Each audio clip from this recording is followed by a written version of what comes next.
ada je lagi orang yang tak puas hati, ya tak? Bila kita jarak-jarakkan dari segi maqasidus syariah dalam kitab Al-Muwafaqat Imam Asy-Syatibi dah dibincangkan.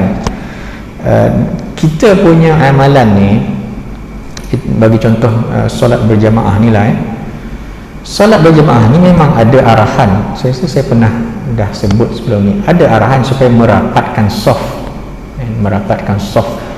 Tetapi merapatkan saf itu jangan sampai membatalkan jemaah. Maksudnya disebabkan kita nak merapatkan saf, maka berlaku jangkitan yang akhirnya membawa kepada jemaah pun tak ada. Faham maksud saya tak? Maksudnya disebabkan kita nak melaksanakan arahan merapatkan saf itu, bila rapat saf maka berlaku jangkitan, kebarangkalian tinggi untuk terjangkit. Sekali lagi, sangkaan kuat 100% tu memang ada 100%, kebarangkalian kuat akan berjangkit, yang akhirnya bila dah makin ramai makin berjangkit, akhirnya masjid pun terpaksa tutup. Maka tuntutan untuk merapatkan saf itu dalam konteks kan, dia boleh membatalkan solat berjemaah itu sendiri. Nampak tak? Jadi sedangkan itu sebab ulama dia membahagikan tuntutan-tuntutan yang wajib ini pun kepada beberapa kategori. Jadi merapatkan saf itu dia panggil mutammimat, pelengkap kepada solat berjemaah. Bila sebut pelengkap bukan tak wajib, wajib, ya, tapi dia pelengkap, bukan asas dia. Asas dia adalah solat berjemaah itu sendiri. Merapatkan saf itu melengkapkan solat berjemaah itu. Dan bila kita sebut melengkapkan solat berjemaah itu bukannya sunat, tak, dia memang wajib. Tetapi apabila berlaku pertemuan maqasid di sini, nak jaga nyawa ataupun nak jaga rapat saf, maka pelengkap itu boleh diketepikan agar yang asal solat jemaah itu tetap boleh dilakukan. So poin saya di sini, balik kepada poin yang kita bincang di sini, ialah kita tak boleh kata alah jarak-jarak pun berjangkit juga. Inilah kaedah di sini pula. Kita berpegang kepada ghalib, kebiasaannya, sangkaan kuatnya berdasarkan pada kajian, bukan sangka. Maksud saya daripada awal ni, sangka ni bukan sangka suka-suka, tak ada bukti-bukti saintifik dan sebagainya. Kalau kita tak lakukan penjarakan sosial, tak pakai pelitup muka ni, kebarangkalian lebih tinggi untuk berjangkit. Kan ada orang kata tak pakai pelitup muka elok je, tak ada berjangkit. Memanglah dia tak 100%, tetapi zon. Nampak tak? Dalam isu ni pun sebenarnya kita menggunakan formula yang sama, iaitulah zon. Zon bahawa kita boleh mengelakkan benda ni. Jadi tak timbul isu saya dah pakai pelitup muka, saya dah jarak sosial, berjangkit juga. Dia memang macam itulah kaedah dia pada sangkaan kuat zon. Itu contoh yang kedua. Contoh yang ketiga, kahwin bawah umur. Ni isu-isu sekarang kan. Pertama, sebelum kita masuk tentang berkait dengan kita dapatkan maslahah itu berdasarkan kepada sangkaan kuat, kenapa isu kahwin bawah umur ni timbul? Zaman Rasulullah SAW tak timbul benda ni. Sebab apa?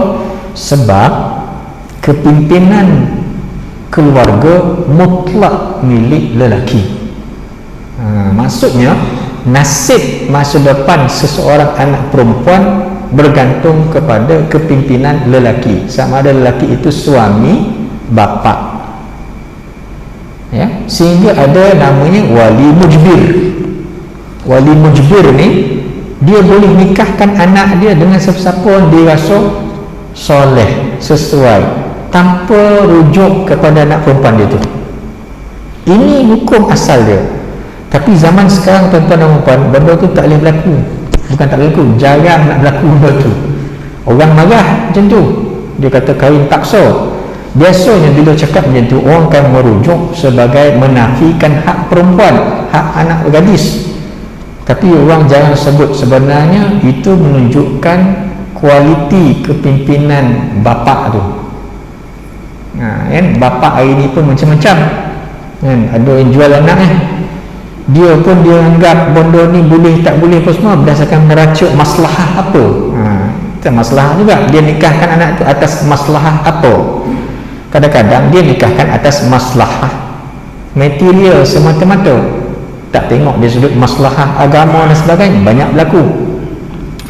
Ataupun sekadar maslahah agama semata-mata tanpa mengambil kira maslahah dunia pun tak jadi juga. Maksudnya dia kahwinkan dengan seorang yang dikatakan sebagai soleh, tetapi solehnya tidak sempurna apabila menjadi seorang yang bertawakal kepada Allah Ta'ala dalam hal rezeki, tidak berusaha, hanya menghabiskan waktunya di atas tikar sejadah sebagai contoh. Jadi ini semua benda kembali balik pada kualiti kepimpinan lelaki sebagai bapa di situ. Oleh sebab itulah ini cantik indahnya syariat ni, dan ini dia siasah.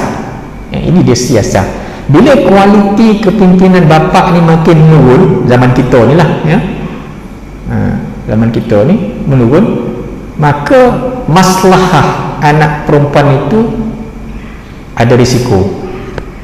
Kebaikan, kepentingan dia orang kata apa, ada risiko. Jadi sebab itu dari segi siasahnya pemerintah kena campur tangan. Campur tangan yang berlaku dalam negara kita, adanya undang-undang mahkamah syariah, perempuan yang di bawah 16 tahun kena dapat kebenaran mahkamah dulu baru boleh dinikahkan. Sebab apa? Sebab nak jaga maslahah anak gadis itu. Sebab apa? Sebab kepimpinan siasah bapa tu dah tak boleh nak pakai. Okey, bila kita cakap macam tu, lepas 16 tahun bapa boleh nikahkan siapa-siapa, itu pun masih lagi orang pertikaikan, terutamanya puak-puak liberal. Dia nak umur 18 tahun.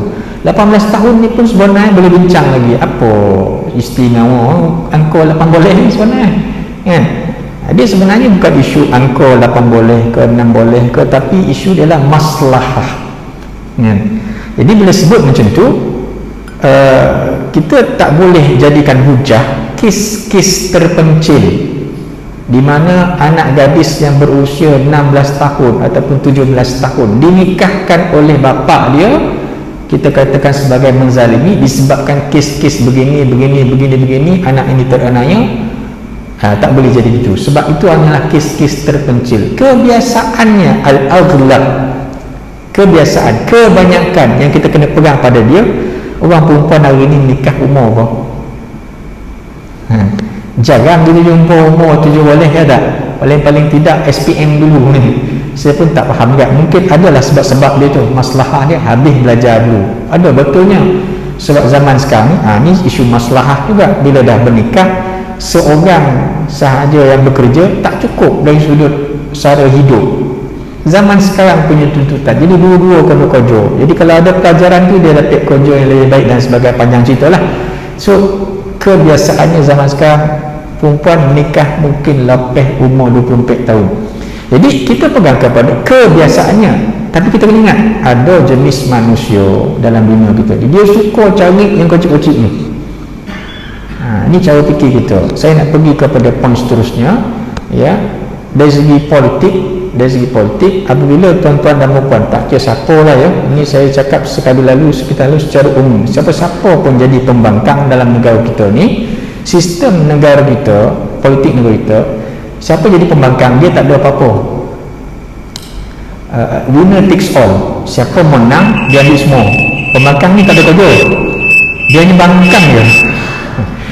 Jadi kait dengan kaedah ni, kalau kita jadi pembangkang, jangan semua benda nak kita nak bongkar, nak kena, sebab takkan berlaku 100% kebaikan, hanya ghalib sahaja, hanya kebiasaannya sahaja. Contohnya, tuan-tuan, jalan kena turap, jangan bagi ada lubang. Ya betul, setuju. Ghalibnya memang kalau ada lubang jatuh, ramai dah mati.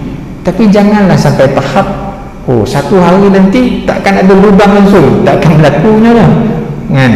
Jadi kita kena faham fungsi kita. Sesiapa saja yang jadi pembangkang, tak kisahlah parti mana pun, dia kena tumpu kepada benda yang ghalib, benda yang kuat, bukan benda yang remeh-temeh yang takkan berlaku satu masa, satu zaman ianya hilang 100%. Itu saja yang saya nak sebutkan. Contohnya macam tadi, kalau kita nak jadi peribadi sebagai pemerintah ni, carilah orang yang paling hampir dengan syarat yang ditentukan oleh para ulama, tapi jangan kita mengharapkan 100%. takkan berlaku. Aku qauli hadza wa astaghfirullahal azim li wa lakum. Assalamualaikum warahmatullahi taala wabarakatuh.